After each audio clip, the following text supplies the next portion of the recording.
Maui.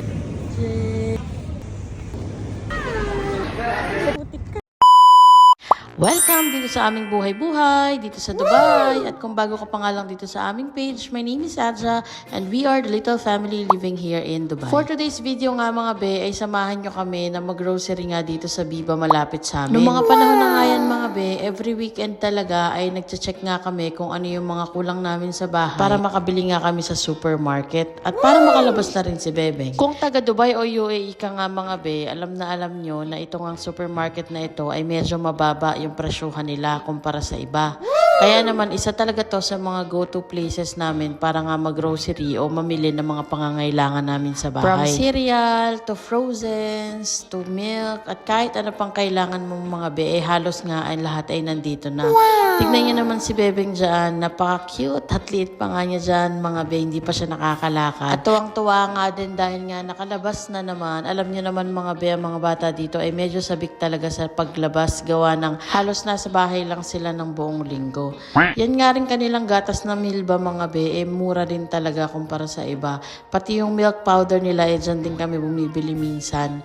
Kasi nga gumagawa kami ng pastillas para nga sa aming panghimagas. Tapos ito rin mga be, yung mga cereals nila parang around 8 to 9 dirhams lang din dito mga be. At minsan masuswertehan mo pa nga na 10 dirhams, 2 pirasong box na iyan. Wow! Kumuha nga dyan si Momo ng 3 kasi every morning, ayan nga yung kanyang kinakain.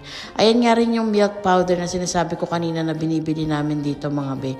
Kasi bukod sa madami na siya, mura pa. At isa rin nga sa mga binibili namin dito mga be ay itong hotdog na chicken pranks. 3 point something lang yan mga be. Kaya naman binili na rin namin. At ito nga rin mga be, ang isa rin sa paborito naming bilhin dito sa Biba.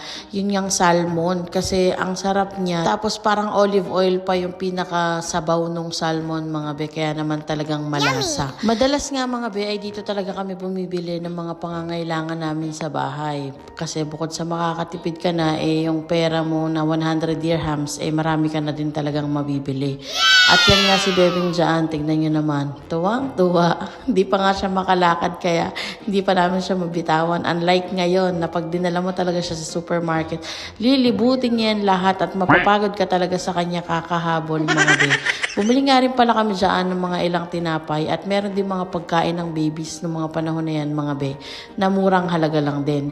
Bali si Bebeng nga rin mga be ay lagi yan nag-yogurt. At dito nga sa Biba, may mga murang yogurt.